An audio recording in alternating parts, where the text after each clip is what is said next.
of yourself as a particularly obedient person? How many of you are obedient or have obedient tendencies?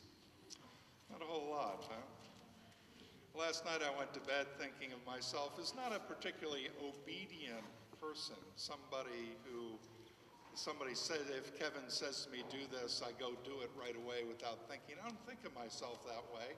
But then I was thinking about the dentist appointment that I have that's coming up. And when I sit in the dentist chair and the dentist says, open your mouth, without thinking, I open it. And when she says, open it wider, I open it wider. Or when I go to the physical therapist, I'm doing some work on my knee, and he says to me, okay, I'm going to bend your knee, and it may hurt. Oh, is that okay? And I say, yes. Imagine obedience to the point of pain. Oh, it's awful to think about, but I was dealing with this realization that I have these incredible tendencies towards obedience, towards thoughtless obedience. On the other hand, I was thinking that if Bishop Graham calls me today and says that I need to be at the synod office at 5 o'clock this afternoon, I'm very likely to say no, because I have another obligation. Although I must say, when somebody who has authority that may impact your future or present calls you and says you to do something, it's a little more stressful, isn't it? If President Obama called me, however, to say I would like you to see you at the White House at 5 o'clock this afternoon, I would probably move heaven and earth to try and push the Santa Maria service aside, or find somebody who could come and do the service in my place so I could go there. There's something compelling at times and this notion of obedience is tied into people who speak to us, and it's the reaction we have to listening. Just hear, listen, and react. But the Greek word that gets translated as obedience in our Bible is hupoakouie, which is to say hyper listening, that sometimes you get a call or a message or somebody calls and gets your attention, and your response is to listen in a very hyper way. And so when I got the phone call about my sister being in a hospital in Ohio, it had my attention, and I was hyper about it. I wasn't passive. I actively engaged. I listened. I responded and almost instantly pushed everything aside to go and be with her. That's a kind of obedience. When you hear someone and you do what they ask, but sometimes it involves these trade-offs. Those of you who are the Downton Abbey fans, Mary's trade-off, that she's confronted by her husband's valet, who she suspects has done something very bad, perhaps killing someone, that she should call the police, and is stymied about what the right thing to do is, but in the last episode resolves it because he does an extraordinary favor to the family, to the monarchy, and therefore it's no longer a problem. Her loyalty to him is very clear. And she obeys. She hears what is being told to her about his worthiness and decides not to present him to the police. So it is that in obedience, in this obedience, in hearing, listening, being affected by what we hear and responding to it, so often we find ourselves at times in binds as we're asked to do things that might be right and wrong. But it occurs to me how much effort it takes to say no. That's why the telephone people like to reach you on the phone to ask you for things rather than sending you the email. The email I just delete. The person, it's very much harder to cut off, and particularly when it's someone you know, someone who has authority, your doctor, your dentist, your therapist, somebody who you greatly admire, somebody who's tightly attached to you. This ability to say yes or no, and sometimes it can be so basic. You're hungering and yearning, and it's the hunger and yearning that Jesus is experiencing at the end of the 40 days in the wilderness where he has fasted. He hasn't opted for a vegan diet or an all-fruit and vegetable diet, which seems to be the recommended new plate from the Department of Agriculture, that half of what we should be eat is this or that. No, he fasted. How you do that for 40 days? And it left him with a profound hunger, I imagine. Could you imagine? But the profound hunger, and what would he want? If somebody, as I make my choices, as somebody comes and says, here's something to eat, I may know in my head that the Department of Agriculture has told me that I shouldn't eat that, and yet it is there, and I say, yes, I will eat that. And so it is Jesus is there talking and suffering this hunger in the wilderness, experiencing the hunger. And on the one hand, he has this voice that comes to him, a satanic voice that says, here are these stones, speak to them, just speak to them, tell them, command them to become bread so that you can eat. And Jesus' response is to listen to another. He throughout this text, he's going to go back to Deuteronomy, the core text, and it begins with the Shema, the words that are like the Pledge of Allegiance, commentators said, or the Lord's Prayer, that are so essential to the idea of Jewish thinking and believing, where it's written in Deuteronomy, "Hear, O Israel, the Lord is our God, and the Lord alone. You shall love the Lord your God with all your heart and with all your soul and all your might. Keep these words that I am commanding you today in your heart." And it's out of the heart that he's responding to what he hears. "Hear, O Israel, the Lord is our God, the Lord is the Lord alone." And the derivatives that come down through our text, one does not live by bread alone, but by every word that comes from the mouth of God. He stands up and he says no because he's empowered by this other word that comes to him.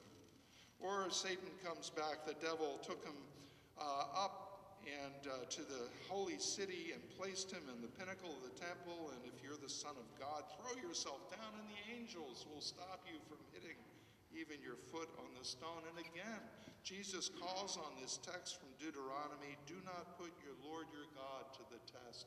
Don't do that. You did that in the wilderness. Remember what happened. Don't do it now, because you should not put the Lord your God to the test. And again, the devil took him to a very high mountain and showed him all the kingdom in the world and all of its splendor. Maybe it was like being at the top of the Dome of Congress or somewhere at the top of the Washington Monument looking out, and can you imagine the sense of power in this most powerful city, perhaps the most powerful city in the world, and to have someone come to you and say that all these I will give you if you fall down and worship me. All this is yours. Just fall down and worship me. Choose me. And Jesus says, worship the Lord your God, as it's written in Deuteronomy. Worship the Lord your God and serve only him. As we go through our lives, so often the choices we make are based on who we listen to, and how we find the ability at times to say no or yes. No, I can't do that. Yes, and it is a challenge to speak, as in the Garden of Eden story, when you so profoundly hunger, when you feel there's a hunger that has not been met, that has not been quenched, and someone comes and says, here's the low-hanging fruit. Here is the easy way. But Jesus says to us and reminds us that it's the Lord who's God. And this God is one who is constantly with you and constant in his presence. I don't know. I'm stymied. I like to think of myself as somebody who might be a renegade, who might want to just disobey. And I have the ability to just shut people off, turn off the volume, mute out the sound, and let them go away. But there are times when the choice between listening to you or listening to you is so profoundly difficult. And sometimes it's not clear what is the right or the wrong or the good or the bad.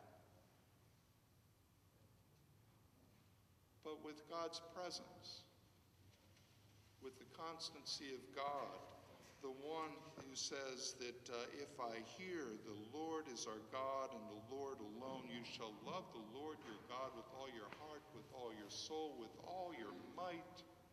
And Jesus adds, as your neighbor as yourself.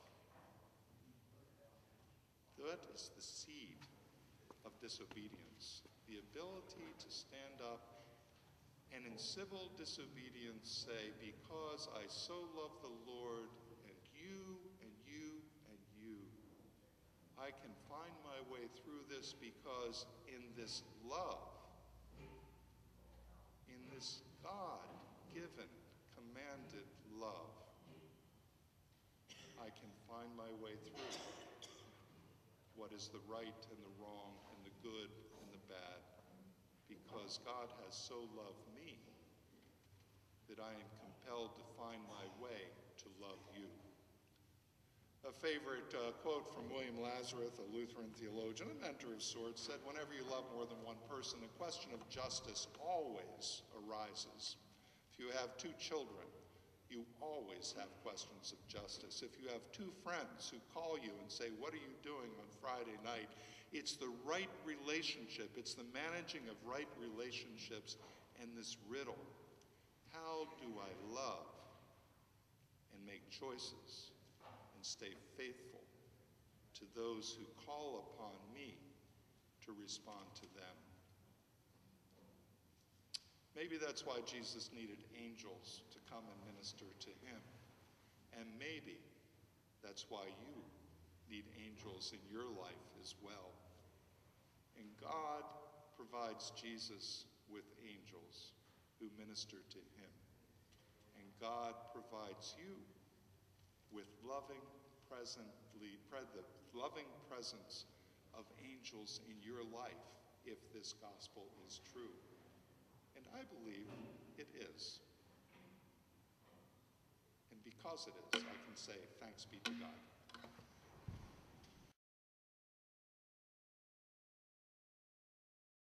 Let us pray for the whole Christian church.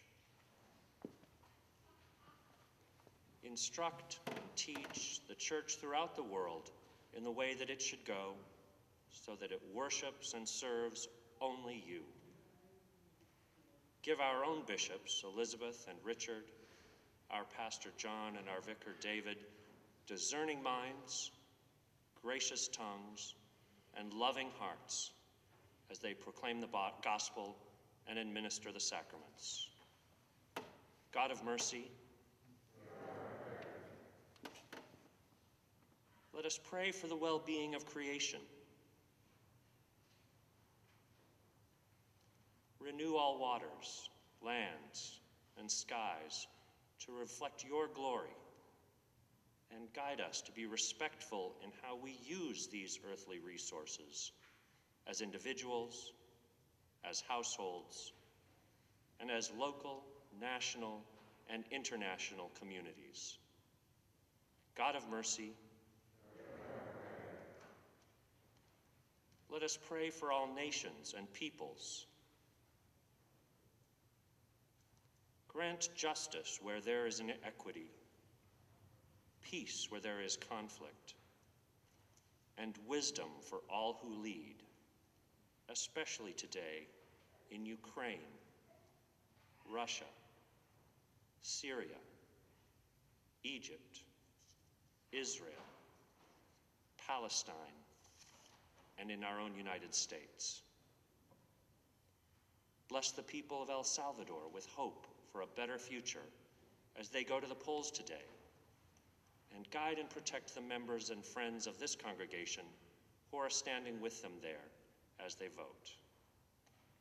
God of mercy,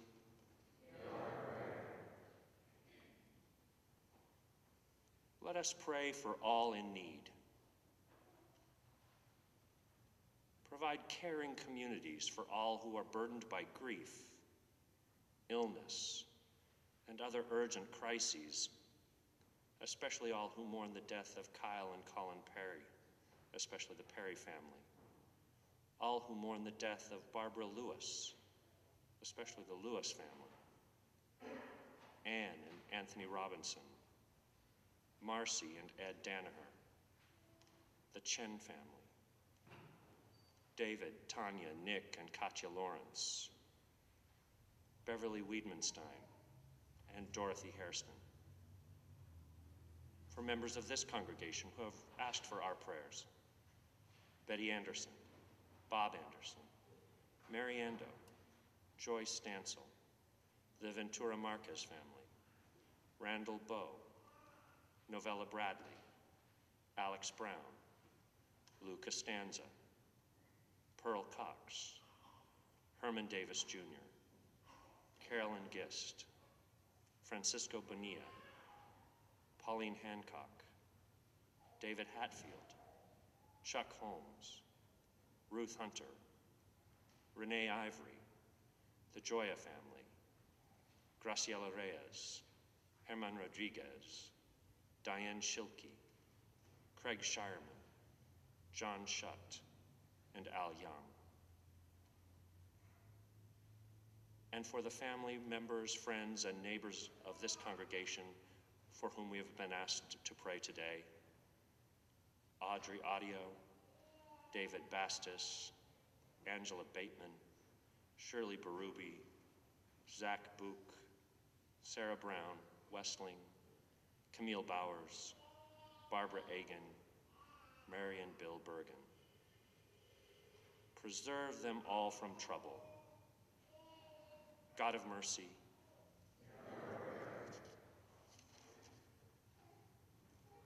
let us pray for this assembly. Keep all who worship in this place, in English, in Spanish, and in Swedish, steadfast in your word. Fill us with your Spirit and all who are preparing for baptism. God of mercy, let us give thanks for the faithful departed whose transgressions are forgiven and who now rejoice in heaven. Lead us in their path. God of mercy,